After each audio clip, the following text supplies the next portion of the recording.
Comment ramener la paix en République centrafricaine? Les chefs d'État de la communauté économique de l'Afrique centrale sont réunis à N'Djamena, au Tchad, pour discuter de la question. C'est le seul titre de notre journal ce soir. Mesdames, Messieurs, vous êtes bien sûr les bienvenus à notre principale et grande édition d'information de la soirée sur notre chaîne. Sommet extraordinaire des chefs d'État et de gouvernement de la communauté économique des États d'Afrique centrale à N'Djamena. Les travaux se tiennent depuis ce matin dans la capitale tchadienne. Le président Ali Bongo Ondimba et ses pairs devraient apporter des réponses concrètes à la crise centrafricaine au moment où la situation dans ce pays devient de plus en plus critique. Un regard de nos confrères Barthel Boas et bienvenue Minko. N'Djamena, la capitale du Tchad. La ville aujourd'hui respire l'air chaud et sec de sa transformation socio-économique. Dans cette cité, pour la énième fois, les chefs d'État et de gouvernement de la CEAC se réunissent pour trouver une solution à la crise en RCA. La présence du président Ali Bongo Ondimba ici s'inscrit dans le droit courant de la politique de paix impulsée depuis plusieurs années pour la pacification de la RCA. Le président Ali Bongo Ondimba du Gabon est en train de suivre la voie qui a été tracée par son défunt père, le président Omar Bongo, Ondimba, qui a œuvré pendant toute son existence à apaiser, à contribuer à la paix et à la sécurité, non seulement en Centrafrique, mais pratiquement dans toute la sous-région. Je me souviens, alors que j'étais diplomate, du rôle important qu'il a joué dans les négociations pour la réconciliation entre les Tchadiens à la suite des combats que nous avons connus. Nous avons connu un peu au Tchad ici la même situation, plus ou moins que la Centrafrique. Nous avions un conflit avec la Libye, le Gabon, le défunt président Omar Bongo Ondimba a joué un rôle positif et je crois que le président actuel, Ali Bongo, est sur une bonne voie. La situation sécuritaire et humanitaire en Centrafrique est plus que préoccupante. Le déploiement d'une force africaine opérationnelle dotée de moyens matériels, humains et financiers conséquents est une urgence pour la stabilisation de cet État d'Afrique centrale. Il joue un rôle important dans la sous-région en tant que vice-président de la médiation et il doit continuer à jouer ce rôle. La CAC, le secrétaire général de la CAC que je suis, je ne peux que m'en féliciter. Et il est le Gabon est l'un des principaux contributeurs, l'un des premiers principaux contributeurs au fonds spécial qui prend en charge la Mycopax, qui prenait en charge la Mycopax à l'époque, qui est le principal contributeur aussi pour le fonctionnement de la CAC. Donc, je crois que son Excellence Ali Bongo Ondimba est en train d'œuvrer inlassablement pour l'intégration des États membres de la communauté et aussi pour la paix et la sécurité dans la sous-région. Le sommet de N'Djamena est donc une offre supplémentaire, une contribution de plus à l'effort de paix en Centrafrique. Le soutien de la France dans cette dynamique est indéniable. Mais face à l'équation centrafricaine, le président Ali Bongo Ondimba et ses pairs de la sous-région sont attendus pour des réponses concrètes et urgentes. Cette information de service, la Direction générale du protocole d'État nous informe qu'en raison de l'agenda présidentiel, les cérémonies de présentation de vœux au président de la République et à la première dame du Gabon, initialement prévues pour le vendredi 10 janvier, sont reportées au lundi 13 janvier 2014 à 10 h dans la salle d'apparat au deuxième étage du palais présidentiel pour l'administration présidentielle et à 11h30 dans la salle de presse pour la presse écrite et audiovisuelle. La cérémonie de présentation de vœux au président de l'Assemblée nationale, quant à elle, aura lieu vendredi 10 janvier 2014 à 11 h au Palais Léomba. À cet effet, les membres du bureau, le président du groupe parlementaire, PDG et les présidents des commissions générales permanentes sont priés d'y prendre part. Et puis, en application de l'arrêté numéro 004 MISPID, secrétaire général et DGAT DTLC, du 6 janvier 2014, le gouverneur de la province de l'Estuaire, Jacques-Denis Tsanga, convie les conseillers élus de la commune d'Akanda à prendre part aux sessions spéciales des conseils d'arrondissement qui auront lieu le dimanche 12 janvier 2014 au gouvernorat de l'Estuaire selon le programme ci-après. 9 h, conseil du premier arrondissement, 12 h, conseil du deuxième arrondissement. La présence de tous les conseillers est vivement souhaitée. Et puis, il y a quelques jours, dans un quartier de Libreville, 2 hommes auraient scellé un mariage à la coutume. Selon certaines sources dignes de foi, ces derniers seraient aux arrêts. Suite à cette information, le ministre de la Famille a réagi. Honorine Nzebitege rappelle ici les dispositions légales en matière de mariage au Gabon. Je vous propose un extrait de son intervention. Au Gabon, le mariage est interdit entre 2 personnes de même sexe, article 237, entre frères et sœurs, entre un père et sa fille, entre une mère et son fils, entre un oncle et sa nièce, entre une tante et son neveu, entre cousins germains et issus de germains. Tout ceci découle des dispositions des articles 203 à 217, 237 et suivants du Code civil dans sa première partie. Sur le plan traditionnel, dans les 9 provinces du Gabon, le mariage coutumier est célébré entre un homme et une femme conformément aux valeurs gabonaises et aux dispositions légales. C'est le lieu de rappeler que le mariage est l'union solennelle entre un homme et une femme devant un officier d'état civil en présence des témoins. Sur le plan coutumier, il se célèbre entre un homme et une femme en présence de leurs familles respectives. L'heure est à la recherche des solutions pérennes pour le maintien de la race humaine, de l'équilibre de nos familles, de la mise en exergue des valeurs nobles et positives pour le bien de tous et qui ont toujours caractérisé le Gabon. Nous demandons le secours de Dieu lui-même, créateur de l'institution mariage et de la famille, pour nous aider en tout. Le ministère de la Famille et des Affaires sociales, avec ses cellules d'écoute, est à la disposition de tous pour donner des conseils et des directives sur tout ce qui est en rapport avec la famille, le mariage et le social, selon nos modestes possibilités. Après notre journal, vous suivrez l'intégralité de cette communication du ministre Honorine Nzebitege. Projet industriel d'extraction et de transformation de minerais dans le gisement de minerais situé à 50 km de Lambaréné. Le ministre des Mines a réuni aujourd'hui le comité de pilotage stratégique pour s'informer de l'état d'avancement de ce projet. Les précisions avec Biwaou Mikala et Yvette Onkosa.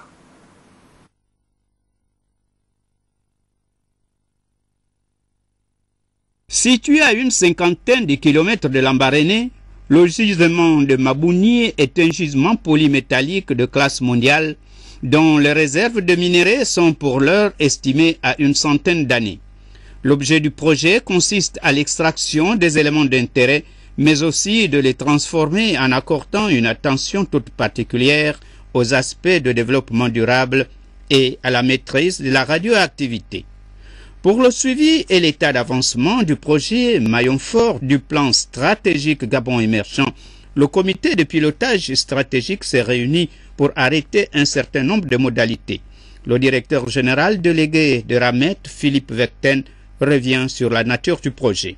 C'est un projet qui est complexe du point de vue du procédé. C'est un projet hydrométallurgique qui met en jeu des réactions chimiques. Par ailleurs, il faut pour ce projet des personnes qui aient une compétence industrielle très forte. Donc il y a bien sûr, l'objectif sera, comme toujours, d'employer le maximum de personnel localement. Et donc il y a des questions de formation qui sont extrêmement importantes. Le ministre des Mines, Régis Imungo, qui préside le comité stratégique, décline les contours du projet. Le chef de l'État, dans le cadre de sa politique, veut accélérer la mise en valeur de ce gisement.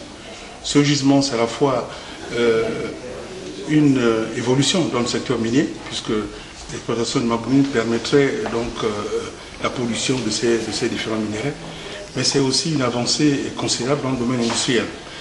Pour arriver à cette exploitation, il y a des prérequis. Un premier prérequis, c'est de démarrer avec une usine pilote. Pour l'usine pilote, nous avons besoin des jeunes Gabonais bien formés. Puis nous avons besoin de à peu près entre 160 et 190 personnes devant donc travailler dans cette usine. Et nous avons besoin d'une expertise avérée. Le gisement de Mabounie contient le niobium, le tantal, l'uranium, les phosphates, les terres rares, le titane et les substances connexes.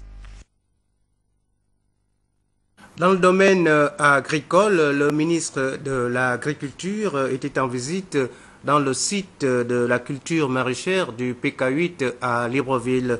Les précisions avec Gabriel Guillain-Lemami et Yvette Okosa.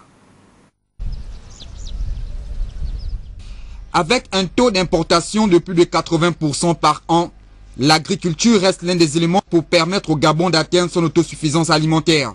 Conformément à la vision du chef de l'État, celle de faire de ce secteur l'un des piliers économiques de notre pays, le ministre en charge de l'agriculture, Julien Kogé-Bekale, et son délégué Célestine Ba Ogewa, sont allés visiter les cultures de la plantation de l'Institut gabonais d'appui au développement CISO-PK8. Une plantation de plus de 50 hectares, composée d'une vingtaine de parcelles dont la main-d'œuvre est composée majoritairement des Gabonais. Ce fut l'occasion pour le ministre et son délégué de jeter un regard sur le fonctionnement de l'IGAD en visitant ces locaux avant d'avoir une brève présentation de la structure et une séance de travail avec les agents et les responsables au cours de laquelle il a émis plusieurs conseils à leur endroit. Je voudrais que ce chemin de la qualité que nous empruntons soit un chemin partagé par tous les agents de l'IGAD. Nous avons été particulièrement fiers de vous. Depuis 2 ans, nous n'avons pas enregistré au sein de l'IGAD des mouvements d'humeur. Et je voudrais que cela se poursuive ainsi.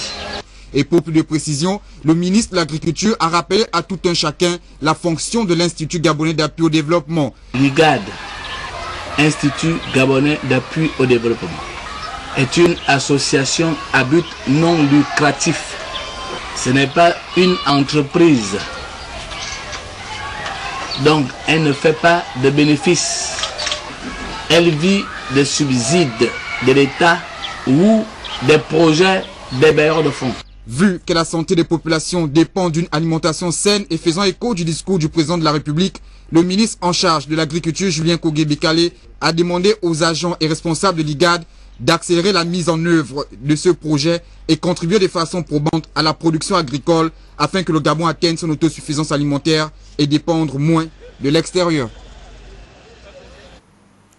Parlons médias à présent, les professionnels de la communication et leurs conditions de travail. Le sujet a été évoqué hier par le président du Conseil national de la communication. Son discours à l'occasion de la présentation de vœux de Nouvel An au président de la République a inspiré Yves Oyono. Voici son analyse. Au Gabon, les traditionnelles cérémonies de présentation de vœux au président focalisent l'actualité. Les représentants et autres porte-parole des différentes organisations, administrations et entités retenues y trouvent une opportunité pour livrer au président un extrait de leurs pensées profondes sur leurs conditions de travail. Après le gouvernement, les confessions religieuses, l'armée et les autres institutions, le Conseil national de la communication, à travers son président, vient de crever l'abcès en abordant des sujets souvent enfouis dans les tiroirs depuis des décennies, mais qui méritent bien une attention particulière. Chez nous, le cas des communicateurs, et singulièrement celui des journalistes, suscite pitié et désolation. Pour le président Mapangou, il est temps d'intégrer la situation des hommes de presse dans le plan stratégique Gabon émergent. Le journaliste gabonais est trop démuni. Il ne vit pas bien. Il n'est pas bien rémunéré. Il ne vit pas de son métier en dépit des efforts et sacrifices qu'il consent chaque jour pour servir son pays. Il vit d'expédients distribués par les politiques et autres personnalités à la recherche de réputation, de grande réputation, pour la destruction de l'adversaire politique par presse interposée. Comment alors lui demander d'être libre, indépendant, responsable et professionnel dans ces conditions? Considérée à tort ou à raison comme quatrième pouvoir, la presse semble être la plus mal lotie. Sinon, elle se considère comme un parent pauvre dans la fonction publique. Le traitement des agents de ce secteur est édifiant comparé aux autres employés dans certaines administrations telles le budget, les travaux publics, les affaires étrangères, les transports et autres. Suivez mon regard. Il est trop vulnérable à cause de son mal-être et se vend au négrier le plus offrant. Certains d'entre eux, titulaires de diplôme de 3e cycle, 2A, 2SS, aujourd'hui Master 2 ou de doctorat, gagnent, Monsieur le Président, entre 300 et 400 000 francs CFA.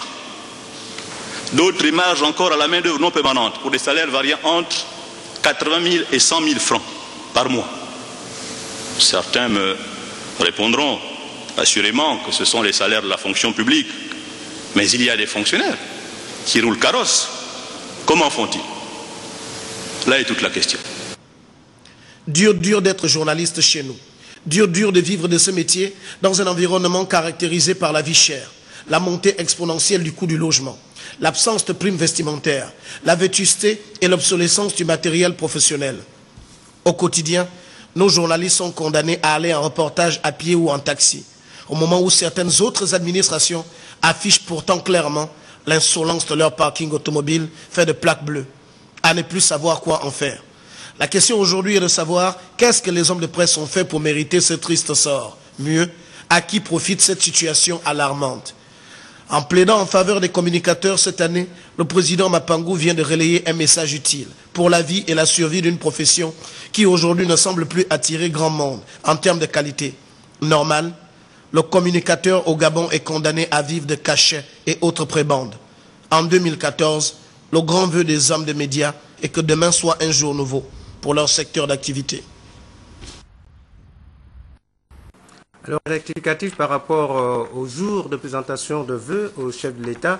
Alors, finalement, la cérémonie de présentation de vœux au président de la République sera fixée au samedi 11 janvier 2014 à 10h, les mêmes heures, à 10h, dans la salle d'apparat, au deuxième étage du palais présidentiel, et sera pour l'administration de la présidence, et à 11h30 dans la salle de presse pour la presse écrite et audiovisuelle. Donc, cérémonie de présentation de vœux au président de la République le samedi 11 janvier 2014 au lieu de lundi 13 janvier 2014.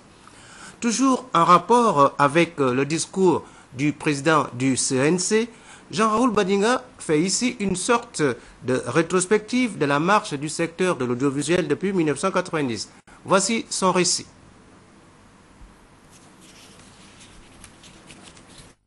Le travail, dit-on, épanouit l'homme. Mais le visage qui apparaît dans cette glace prouve bien le contraire et démontre deux choses. L'attachement à la profession et l'incertitude, la peur d'avoir embrassé une profession dans ce monde de la communication qui n'a pas épanoui mais détruit les serviteurs même les meilleurs.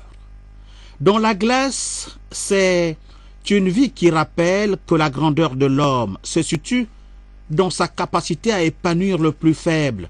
Le patron du CNC a su le faire avec la manière, c'est-à-dire apporter la peur de l'avenir du communicateur à la lumière du monde et la confier à ceux qui ont le pouvoir de façonner le destin d'un monde toujours nourri de regrets. Et du coup, dans cette glace se profile l'ombre d'un procès contre les premières générations pour toutes les règles de discrimination mises en place en vue d'arracher aux communicateurs leurs larmes jusqu'à la mémoire. 1990, la RTG conduisait la première et véritable grève des communicateurs gabonais. Ce fut le premier combat pour le droit à la légalité et à la reconnaissance. La légalité de tous devant l'argent et la reconnaissance, celle de donner un esprit à ce quatrième pouvoir apparent. 24 ans après, c'est la maison Georges Raouri, belle maison de verre, et puis point final. 24 ans après cette grève, l'horizon demeure toujours sombre à la lumière de ce discours qui restera gravé dans les mémoires des communicateurs. Le CNC a fait un rapport juste et a porté sa part de choses. Pas de prime vestimentaire, pas de prime de risque, pas de statut particulier. Rien n'est résolu et l'avenir du communicateur est toujours accroché à celui des autres, c'est-à-dire du taximan pour vous transporter et du malien du coin pour un bon pour à régler le 25 du mois. Avec du recul, on a comme l'impression de se retrouver dans le fond devant des manœuvres qui conduisent les politiques à se nourrir de cette misère et que résoudre cette situation reviendrait à vider la politique de sa substance. À cet instant, la maison Georges Raouri renvoie ici la belle image de la communication, celle d'un miroir aux alouettes. Guy Bertrand Mapango a remis à Dieu la vie du communicateur afin qu'émerge une presse considérable avec des professionnels considérables. Cela revient à former une élite libre, responsable, loin des frustrations qui constituent l'encre de certaines plumes. Mais dans cette bouteille à encre, ni liberté ni prix ne sont visibles, mais pourtant, nous devons avancer ensemble pour un mariage de raison, c'est-à-dire le Gabon projet commun d'avenir. C'est un récit de Jean Raoul. Maintenant, de formation, les agents du ministère des Travaux publics se forment aux diverses procédures de passation et d'exécution des marchés publics. Un séminaire en ce sens a été ouvert hier matin à Libreville. Les précisions avec Yolande Ekwara et Marlise Mengue. Former une nouvelle génération d'ingénieurs ayant les aptitudes et les compétences nécessaires pour susciter un changement de comportement dans l'application des méthodes pratiques de la passation des marchés dans notre pays, comme décrit dans le Code des marchés publics, c'est tout le sens donné à la tenue de ce séminaire de formation qui réunit plusieurs experts et agents du secteur des travaux publics. C'est un séminaire qui a un aspect tout à fait pédagogique, parce que nous voudrions que nos agents s'approprient effectivement toutes les procédures de passation et d'exécution des marchés. Vous savez, les marchés, ce sont des contrats que nous passons, que l'État passe avec des entreprises dans le cadre de l'exécution d'un certain nombre de prestations, des travaux, de construction, routes, bâtiments, etc. Vous voyez, donc ça mobilise beaucoup d'argent et à cet effet, on a besoin d'hommes et de femmes chevronnés pour s'occuper de ces marchés. Ce séminaire qui vient également renforcer les capacités d'analyse des participants dans la maîtrise des procédures de passation, d'exécution des marchés publics et de l'évaluation du contrôle interne. Les marchés publics, ça draine pas mal d'argent, beaucoup d'argent. À cet effet, aussi bien l'État que les contribuables regardent, parce que c'est les moyens que l'État utilise pour transformer ces moyens financiers en infrastructures de base, les routes, les bâtiments et tout ce que nous pouvons avoir. Ça veut dire que nous avons des comptes à rendre. Et pour cela, il faut des gens qui savent ce qu'ils ont à faire et comment gérer ces marchés publics. Ce séminaire de formation qui s'étend sur 3 jours s'inscrit dans le cadre d'une meilleure gestion des finances publiques dans le domaine de passation des marchés publics. Cette information avant de recevoir notre invité de ce soir. Assemblée générale ordinaire de la Chambre de commerce, d'agriculture, d'industrie des mines et de l'artisanat du Gabon le vendredi 10 janvier 2014 à 9 h à la salle de réunion du premier étage du siège. La présence de tous les membres est vivement souhaitée. Je reprends ce communiqué. Assemblée générale ordinaire de la Chambre de commerce, d'agriculture, d'industrie, des mines et de l'artisanat du Gabon, le vendredi 10 janvier 2014 à 9h précise à la salle de réunion du premier étage du siège. La présence de tous les membres est vivement souhaitée. Venons-en maintenant à notre invité de ce soir. Il s'agit d'un étudiant, Boris Mbaouke. Il est le président du comité d'organisation d'un événement qui se passe à l'université Welcome Day UB. Donc bienvenue à l'université Omar Bongo de Libreville. Alors, Monsieur Mbaouke, bonsoir.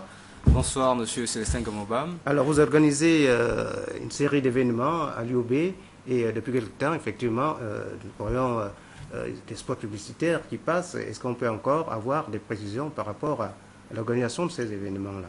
Bien sûr, Monsieur Gamobam, déjà avant de passer au sujet du Welcome Day, il faut d'abord rappeler, comme vous le disiez, oui, je suis Boris Mba, leader étudiant et syndicaliste étudiant, ça je l'assume, et dire que depuis déjà il y a certaines années, on a lutté pour que les choses avancent dans notre université. Je me suis personnellement engagé dans la revendication estudiantine. Et ça a produit ce que ça a produit. Et vous vous rappellerez que le 20 mars, un mercredi 20 mars, on a eu le président de la République qui est venu à l'université Omar Bongo. Et cette visite, par la suite, a produit des effets que nous n'attendions pas, notamment le changement de l'administration de l'université Omar Bongo, donc le nouveau recteur, le nouveau secrétaire général. Donc c'est dire que l'engagement estudiantin a produit des changements et produit encore ces changements. Il faut dire qu'en 7 mois, on a constaté, sans langue de bois, que les choses sont véritablement en train de changer, que la nouvelle équipe rectorale, notamment le professeur Marc-Louis Ropivia, veut vraiment apporter une nouvelle donne dans notre université. Et c'est dans ce cadre, et cette nouvelle donne passe par l'engagement des étudiants. Oui, on est syndicaliste, on revendique, mais on ne revendique pas seulement pour détruire notre université, mais pour la construire.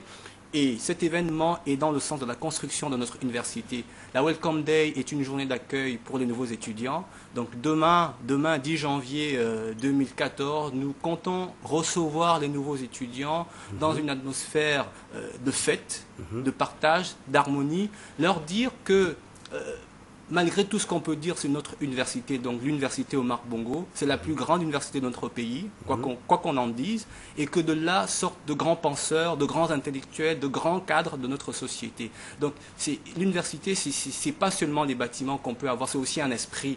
Et l'esprit dans l'université Omar Bongo est en train de changer. Et c'est ce message que nous voulons transmettre demain à tous les nouveaux bacheliers qui sont inscrits à l'université Omar Bongo, leur dire que le monde dans lequel nous sommes battus pour étudier, nous, on vous accueille, on vous l'offre, on vous montre que désormais dans l'université Omar Bongo, on peut étudier convenablement, que désormais à l'université Omar Bongo, qu'un étudiant de l'université Omar Bongo n'a pas à être complexé. Il ne faut pas qu'il pense que l'université, c'est la poubelle de l'université Omar Bongo, la poubelle de nos universités, mais qu'il sache que c'est une très grande université et qu'il doit en être fier et orgueilleux. Alors, donc, ça va être quoi le point d'orgue de ces événements à l'UOB? Le point d'orgue de ces événements, donc la Welcome Day, donc journée d'accueil des nouveaux étudiants. Demain, il y aura des communications, parce que l'université Omar Bongo est un temple du savoir, donc on veut ouvrir cette journée par des communications, donc communications diverses concernant le système LMD, la situation des résidences universitaires, comment acquérir un logement universitaire, la question des actions des étudiants, parce que les étudiants de l'université Omar Bongo, oui, mènent des actions, oui, ils sont revendicateurs, mais ils mènent d'autres actions. Il y a des écrivains étudiants, donc il y a aussi des partenaires qui auront de communication à mener demain. Donc c'est tout ce panier-là qui fera la communication. Ça va durer combien de temps ? À part ce côté savoir dans communication, on a aussi un côté recréatif dans le sportif. Il y aura des jeux, il y aura un mini-marathon, qui se tiendra demain à l'université Omar Bongo. Et tout ça se tiendra de 8h à 18h. Donc à partir de 8h commencera les communications, donc 8h30 les communications, jusqu'à 13h. Donc après, ça tient, 13h30, voilà. On passera à la journée sportive. Et à 16h, il y aura un mini-concert qui sera animé par des artistes étudiants, et nous tenons à le dire dans le comité d'organisation de la Welcome Day par ma voix, et à dire que les étudiants de l'université Omar Bongo, oui, ils sont des artistes, sont des intellectuels, et donc pendant ce jour, ils vont montrer de quoi ils sont capables. Voilà. Donc ça tient dans toute la journée. Voilà, toute la journée. C'est une journée d'accueil, comme ça se passe d'ailleurs dans toutes les autres grandes universités. L'université étant dans une université qui est dans un monde globalisant, une université moderne. Donc nous aussi, comme ça se passe à Harvard, à Jason Mason, ben nous aussi à l'université Omar Bongo, on veut organiser une grande journée d'accueil, une Welcome Day. Voilà. Merci donc président du comité d'organisation. Vous restez encore un moment avec nous pour la suite de ce journal. Donc, depuis déjà quelques jours, les agents de la marine marchande observent un mouvement de grève réuni au sein de leur syndicat. Ces derniers réclament des conditions de travail meilleures. Reportage Philika Biongo et Mireille Mbazo. Ils brisent les barrières du silence pour se faire entendre. Ce mouvement d'humeur des agents de la marine marchande pose le problème de la révision des textes qui régissent cette administration. Les agents ont décidé de rentrer en grève. Pourquoi? Parce que depuis 2 ans aujourd'hui, nous posions déjà sur la table de la hiérarchie des problèmes de texte, puisque ce sont les textes qui sous-tendent l'administration. Donc cette administration est dirigée aujourd'hui par des textes qui datent de Mathusalem. La goutte d'eau qui fait déborder le vase, c'est tout simplement que la marine marchande est un corps paramilitaire. Ça peut-être il faut aussi le dire. C'est-à-dire que lorsque les agents de la marine marchande travaillent, ils doivent revêtir l'uniforme, qui, elle, doit avoir toutes les marques distinctives. C'est-à-dire le galon, ainsi de suite, ainsi de suite. Ce travail a été fait sur commission prise par monsieur le ministre délégué au transport. Cette commission s'est tenue, elle a rendu les conclusions des travaux, et aujourd'hui, depuis 2 mois et demi, 3, ce texte n'est pas signé. Mais on se demande, on se pose bien la question, qu'est-ce qui ne va pas? Pour des raisons d'équilibre d'information, nous nous sommes également rapprochés de la direction générale de cette entité. Il ne comprend pas que dans la mesure où les documents attendus ont finalement été signés. Espérons que cette avancée significative sera de nature à ramener la sérénité dans cette administration. Occupation anarchique des espaces libres par les vendeurs à la sauvette de véhicules. Ce phénomène prend de plus en plus de l'ampleur à Libreville. Conséquence, obstruction des rues et manque à gagner du fisc. Le constat de Charline Goura-Pira et Jean-Pierre Moussouami. C'est un phénomène décrié dans la capitale, mais qui jusqu'à présent n'a jamais été enrayé. Celui des espaces libres occupés anarchiquement par les vendeurs ambulants des véhicules. Au problème d'absence de parking un peu partout dans la ville, ces véhicules dont l'affiche est marquée à vendre viennent obstruer les rues et les lieux de stationnement dans la mesure où ils privent certains particuliers de garer librement leurs véhicules. Tenez par exemple à Mbolo ou au centre-ville, le réseau de vendeurs anarchiques des véhicules est détenu par des Ouest-Africains qui, à longueur de journée, exercent ce métier sans payer de patente. En gros, sans donner de redevance à la mairie ou au ministère des Transports. Un état de choses qui favorise la fuite des capitaux dans le pays. En sus de ce phénomène s'ajoute celui des vendeurs de voitures autorisées qui stationnent ça et là leurs véhicules le jour et les rentrent à la tombée de la nuit. Ce qui accentue l'occupation anarchique des espaces libres. Sous d'autres cieux, la problématique d'occupation anarchique des espaces libres par les vendeurs de véhicules aurait trouvé solution par un paiement d'amende chez les vendeurs pour chaque véhicule trouvé en mauvais stationnement. Une piste que la mairie doit explorer pour y mettre un terme. Chapitre transfert d'argent, Express Union Gabon vient d'ouvrir une nouvelle agence à Libreville, la 10e ouverte dans la capitale gabonaise. Teclair Mukimevono et Victor Mundunga. Ouverte du lundi au samedi de 8h à 17h, cette nouvelle agence devrait faciliter les opérations de transfert d'argent de bon nombre de concitoyens. Monsieur Api, sous-directeur financier, nous devrons d'abord remercier notre aimable clientèle, que c'est grâce à eux que nous sommes là, que nous devons cette 10e agence. Valérie Foucault, je suis le responsable commercial Express Union Gabon. Ça va faire le 20e point dans tout le Gabon. C'est-à-dire notre volonté de nous rapprocher davantage de notre aimable clientèle et de mettre sur pied cette politique de proximité qui est notre credo. Du côté de Ndjolé dans le Moyen-Ogoué pour ouvrir le 21e point. Après, ce sera le tour de Minzik dans le Wolontem. Et nous disons déjà aux populations de la Nyanga, à Chibanga notamment, que nous serons bientôt dans leur mur. Avec un personnel jeune constitué d'une caissière, de 2 agents de guichet et de 2 agents en charge de l'accueil de la clientèle, la jeune structure, située non loin du rond-point de la démocratie, quasiment en face de la station-service Petro-Gabon, entend offrir un service de qualité. Il y a d'abord le prix. Le prix, nous sommes moins chers actuellement sur le territoire gabonais. Et la qualité de service, parce que nos agents que nous recrutons, n'est-ce pas, ils sont formés par rapport à la qualité de service. Nous sommes l'agent de transfert d'argent le plus bas, le plus concurrentiel, et nous pouvons vous dire que nos frais commencent à partir de 800 francs, toutes taxes comprises. Yann Bakevin Priska, je suis le chef de l'espace commercial de la démocratie, l'accueil et beaucoup de communication entre les clients et moi et nous. Outre le transfert d'argent classique, envoi et retrait, Express Union Gabon procède également à l'ouverture de comptes d'épargne avec un taux d'intérêt attrayant, soit 4,5%. À noter enfin que Express Union Gabon SA est une structure de microfinance installée depuis 5 ans au Gabon et spécialisée dans le transfert d'argent à l'intérieur du Gabon, dans la zone CEMAC et vers des pays hors CEMAC tels le Bénin.